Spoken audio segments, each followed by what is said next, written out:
after the podcast shoot, I had to like gather my thoughts and write it down in my notes app. Like I tried recording it, but I was just not making sense. So it's a few days after the last clip that you've watched. Finally, the moment that I've been waiting for. My brand is called Homebody.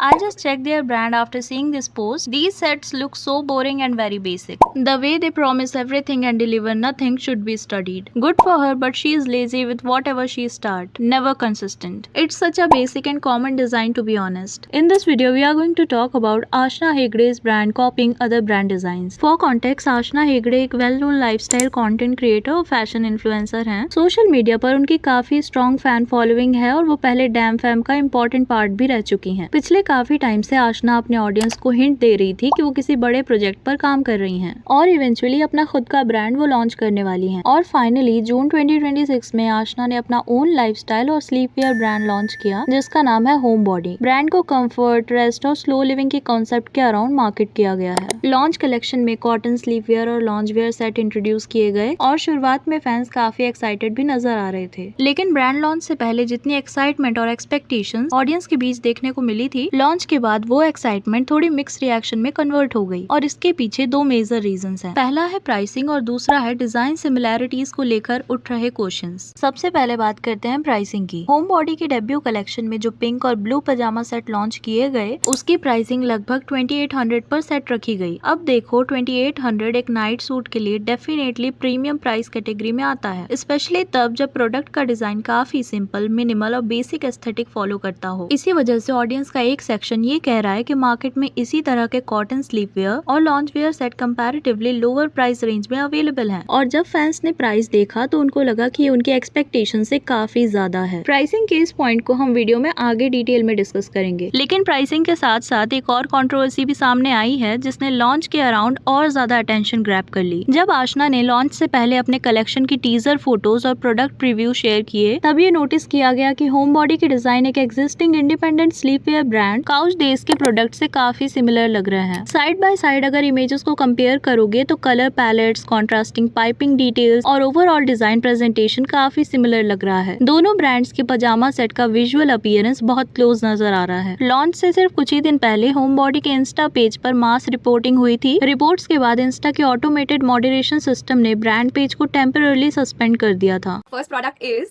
pajamas. Oh my god, the number of people that have commented pajamas is insane. अब controversy इतनी बड़ी हो गई थी कि आशना को खुद सामने आकर इस पूरे मैटर पर क्लैरिफिकेशन देना पड़ा. आशना ने एक पोस्ट में इन सब एलिगेशन का रिस्पांस किया है. उन्होंने कहा कि वो सारे मैसेजेस, कमेंट्स और कंपैरिजन देख रही हैं और इसीलिए उन्हें लगा कि ऑडियंस को पूरा कॉन्टेक्स्ट देना जरूरी है. आशना के अकॉर्डिंग होम बॉडी कोई ओवरनाइट प्रोजेक्ट नहीं था. उनका कहना था कि पिछले 1 साल से वो इस ब्रांड पर काम कर रही थी और लॉन्च प्रोसेस के डिफरेंट स्टेजेस को डॉक्यूमेंट भी कर रही थी. अपनी क्लैरिफिकेशन में आशना ने कुछ टाइमलाइन और चैट के स्क्रीनशॉट भी शेयर किए हैं. स्क्रीनशॉट के अकॉर्डिंग फेब 2025 में ही उन्होंने अपने स्लीपवेयर सेट के पैंटोन कलर शेड्स फाइनलाइज कर लिए थे. इसके बाद मार्च 2025 में पाइपिंग के कलर कॉम्बिनेशन और डिटेलिंग पर काम हुआ था. फिर मई 2025 में वो फोटोशूट भी कर चुकी थी क्योंकि उस टाइम उनका प्लान था कि ब्रांड को रिलेटिवली जल्दी लॉन्च किया जाए. लेकिन चीजें प्लान के अकॉर्डिंग नहीं गई. लॉन्च टाइमलाइन उन्होंने मल्टीपल बार चेंज किया था. ब्रांड डेवलपमेंट के दौरान प्रोडक्ट में काफी एडजस्टमेंट और मॉडिफिकेशंस किए गए. अगस्त 2025 तक भी डिजाइन और फाइनल प्रोडक्शन डिटेल्स पर काम चल रहा था और इसी पीरियड में वो अपनी वेडिंग प्लानिंग में भी बिजी थी. वेडिंग प्रिपरेशन और ब्रांड डेवलपमेंट दोनों एक साथ हैंडल करना उनके लिए नामुमकिन था. चाहे वेडिंग प्लानिंग चल रही थी लेकिन होम बॉडी पर काम बैकग्राउंड में कंटिन्यूअसली चलता रहा. सितंबर 2025 में भी जब वो दिल्ली में वेडिंग शॉपिंग कर रही थी तब भी ब्रांड से रिलेटेड डिस्कशन, सैंपल्स और प्लानिंग प्रोसेस कंटिन्यू था. आशना का मेन पॉइंट ये था कि होम बॉडी का डेवलपमेंट प्रोसेस काफी पहले से चल रहा था, अराउंड 2022 से, और इस बात को उन्होंने अपने एक वीडियो में भी कहा था. अब जो लोग फैशन इंडस्ट्री, ब्यूटी ब्रांड और D2C बिजनेस को क्लोजली फॉलो करते हैं उन्हें पता होगा कि इस तरह की कंट्रोवर्सीज आजकल काफी कॉमन हो चुकी हैं. पास्ट में एक बार मृचा ब्यूटी के साथ भी सेम हुआ था और तब भी ऐसा लगा था कि मृचा ब्यूटी ने किसी और ब्रांड के प्रोडक्ट को ऐसे सेल कर रहा है व्हाइट लेबलिंग करके, जबकि मैन्युफैक्चरिंग कंपनी सेम थी. कई बार सिर्फ प्रोडक्ट में ब्रांड का लोगो लगाना होता है. अब जिन लोगों को व्हाइट लेबलिंग का कॉन्सेप्ट नहीं पता उनके लिए बता दूं, ये एक ऐसा प्रोसेस होता है जहाँ मैन्युफैक्चरिंग कंपनी सेम होती है और अलग अलग ब्रांड अपने ब्रांडिंग, पैकेजिंग और मार्केटिंग के साथ प्रोडक्ट लॉन्च करते हैं। ये मॉडल ब्यूटी और फैशन इंडस्ट्री में काफी कॉमन है। ऐसे केसेस में कंज्यूमर को लगता है कि एक ब्रांड ने दूसरे ब्रांड को कॉपी किया है, जबकि रियलिटी में दोनों प्रोडक्ट सिमिलर मैन्युफैक्चरिंग इकोसिस्टम से आए हैं। Now come to the pricing, क्योंकि ऑनेस्टली देखा जाए तो इस पूरी कंट्रोवर्सी में सबसे ज्यादा डिस्कशन अगर किसी चीज को लेकर हो रहा है तो वो है प्रोडक्ट का प्राइस। अगर आप ब्रांड के कमेंट सेक्शन को देखो तो वहाँ बार बार एक ही कंसर्न रिपीट होता हुआ नजर आता है। कई फॉलोअर्स ने हाईलाइट किया कि वो आशना को पर्सनली पसंद करते हैं, उन्हें सपोर्ट भी करना चाहते हैं, लेकिन प्राइसिंग उनके लिए एक बिगेस्ट कंसर्न है। अगर वो प्रोडक्ट परचेज भी कर लें सिर्फ आशना को सपोर्ट करने के लिए, लेकिन अगर ऑनेस्टली बात की जाए तो 2800 एक बेसिक पजामा सेट के लिए थोड़ा एक्सपेंसिव है। सी, जब कोई ब्रांड नया होता है तब ऑडियंस का ट्रस्ट और एक्सेसिबिलिटी बिल्ड करना भी इम्पोर्टेंट होता है, और मार्केट में जब सिमिलर कैटेगरी के प्रोडक्ट लोअर प्राइस रेंज में अवेलेबल होते हैं तो नेचुरली कंपैरिजन शुरू हो जाता है। और आशना फर्स्ट लॉन्च के लिए इंट्रोडक्टरी ऑफर्स या slightly lower pricing strategy audience को ब्रांड ट्राई करने के लिए इंकरेज कर सकती है। और यहाँ पर इन्फ्लुएंसर ब्रांड्स को सबसे बड़ा चैलेंज फेस करना पड़ता है। कई बार इन्फ्लुएंसर्स अपनी डेली रियलिटी और एवरेज कस्टमर की रियलिटी के बीच का गैप रियलाइज नहीं कर पाते। इन्फ्लुएंसर इकोसिस्टम में brand deals, sponsorships, luxury stage और प्रीमियम एक्सपीरियंस रिलेटिवली कॉमन होते हैं, लेकिन एवरेज कंज्यूमर के लिए 2800 कोई कैजुअल अमाउंट नहीं होता। एक मिडिल क्लास कस्टमर के पर्सपेक्टिव से देखा जाए तो ये हार्ड एंड मनी होता है। लोगों के लिए इसी बजट में मल्टीपल क्लॉथिंग आइटम्स आ सकते हैं। इसी वजह से ऑडियंस प्रोडक्ट के क्वालिटी के लिए पे करने में कंफर्टेबल नहीं है। अब अगर ब्रांड के पेज में अवेलेबल इन्फो को देखा जाए तो आशना ने अपने प्रोडक्ट के बारे में कुछ स्पेसिफिक प्रोमिसेस भी किए हैं। ब्रांड के अकॉर्डिंग पजामा सेट 100% कॉटन से बने हुए हैं। साथ ही ब्रांड ने साइज एक्सचेंज पॉलिसी भी मेंशन की है। वेबसाइट के अकॉर्डिंग डिलीवरी के 7 दिन के अंदर साइज एक्सचेंज अवेलेबल है, प्रोवाइडेड कि प्रोडक्ट अनयूज्ड हो, वॉश ना किया गया हो और ओरिजिनल टैग और पैकेजिंग के साथ रिटर्न किया जाए। इसके अलावा ब्रांड ने ये भी मेंशन किया है कि Home body PG set dispatch होने से पहले क्वालिटी चेक से गुजरता है, और अगर किसी कस्टमर को डैमेज, डिफेक्टिव या इनकरेक्ट प्रोडक्ट रिसीव होता है तो ब्रांड के अकॉर्डिंग कस्टमर सपोर्ट टीम को कांटेक्ट किया जा सकता है। वेबसाइट में ये भी मेंशन है कि इशू रिसीव होने के 72 आवर्स के अंदर फोटोज या वीडियोस के साथ रिपोर्ट किया जा सकता है, और अगर ये पॉलिसीज प्रैक्टिकल लेवल पर भी स्मूथली एग्जीक्यूट होती हैं तो ऑब्वियसली कस्टमर्स के लिए एक पॉजिटिव पॉइंट होगा। और वैसे ये पहली बार नहीं है जब डैम फैम के किसी मेंबर के ब्रांड को लेकर इतना डिस्कशन या बैकलैश देखने को मिल रहा है। अगर आप इन्फ्लुएंसर ब्रांड्स को फॉलो करते हो तो आपको याद होगा डैम फैम की एक और पॉपुलर मेंबर मृणाल पंचाल यानी मृनु, उनका भी एक ब्यूटी ब्रांड है मृचा ब्यूटी, जिसको लॉन्च होने के बाद काफी कंट्रोवर्सी और क्रिटिसिज्म मिला था। प्रोडक्ट क्वालिटी और ब्रांड एक्सपेक्टेशन को लेकर सोशल मीडिया पर उस वक्त भी उन्हें काफी बैकलैश मिला था, और ऑनेस्टली उस पूरे टॉपिक पे हमने कई बार वीडियोस बना रखी हैं, इसीलिए आज उस कंट्रोवर्सी में उतना डीप नहीं जाएंगे। और अब आशना ने भी अपना ब्रांड लॉन्च किया है। अब देखना ये होगा कि फ्यूचर में वो अपनी प्राइसिंग स्ट्रेटेजी में कोई चेंजेस करती हैं या नहीं, क्योंकि अगर आप देखो ब्रूनो के ब्रांड में आज अफोर्डेबल से लेकर डिफरेंट प्राइस रेंजेस तक प्रोडक्ट अवेलेबल हैं, जिस वजह से हर कोई उनके ब्रांड के प्रोडक्ट को ट्राई कर सकता है। लेकिन आशना ने अपने क्लॉथिंग ब्रांड की शुरुआत ही प्रीमियम प्राइसिंग के साथ की है। आशना के ऑडियंस का एक बहुत बड़ा हिस्सा टीनेजर्स और यंग स्टूडेंट्स का है, और ऑब्वियसली उनमें से बहुत सारे लोग खुद पैसे नहीं कमाते, इसलिए उनके लिए सिर्फ एक पजामा सेट पर इतना स्पेंड करना प्रैक्टिकल नहीं लगता। अब इस बात को आशना ने नोटिस नहीं किया या फिर उन्होंने कॉन्शियसली प्रीमियम मार्केट को टारगेट करने का डिसीजन लिया, ये कहना मुश्किल है। और देखा जाए तो सिर्फ 2 प्रोडक्ट पे ब्रांड लॉन्च करना काफी रिस्की है, क्योंकि हमें नहीं पता आगे जाके ब्रांड सक्सेसफुल होगा या नहीं। क्योंकि ब्रूनो का एग्जांपल ले लो, उन्होंने जब ब्रांड लॉन्च किया था तो उन्हें अच्छा रिस्पॉन्स भी मिला था, क्योंकि प्राइस अफोर्डेबल है, लेकिन साथ ही क्वालिटी को लेकर कई बार उनसे क्वेश्चन किया गया था। अब धीरे धीरे ब्रांड ने प्रोडक्ट्स लॉन्च किए, अपनी रेंज एक्सपैंड किया और मार्केट में अपनी जगह बनाई। वहीं आशना के केस में सिर्फ क्वालिटी चाहे अच्छी ही क्यों ना हो, ऑडियंस बेस्ड के हिसाब से वो काफी हाई है, और अगर वो दूसरे ब्रांड के डिजाइन से डिफरेंट करती हैं तो शायद उनके ब्रांड के ऊपर भी कॉपी एलिगेशंस नहीं लगते। अब आगे देखना ये होगा कि आशना अपने ब्रांड को किस डायरेक्शन में लेकर जाती हैं। आज की वीडियो के लिए इतना ही। Do let me know your thoughts on this, do let me know in the comment. और वीडियो पसंद आई हो तो प्लीज चैनल को सब्सक्राइब, वीडियो को लाइक कर देना। मिलते हैं नेक्स्ट वीडियो में। Thank you.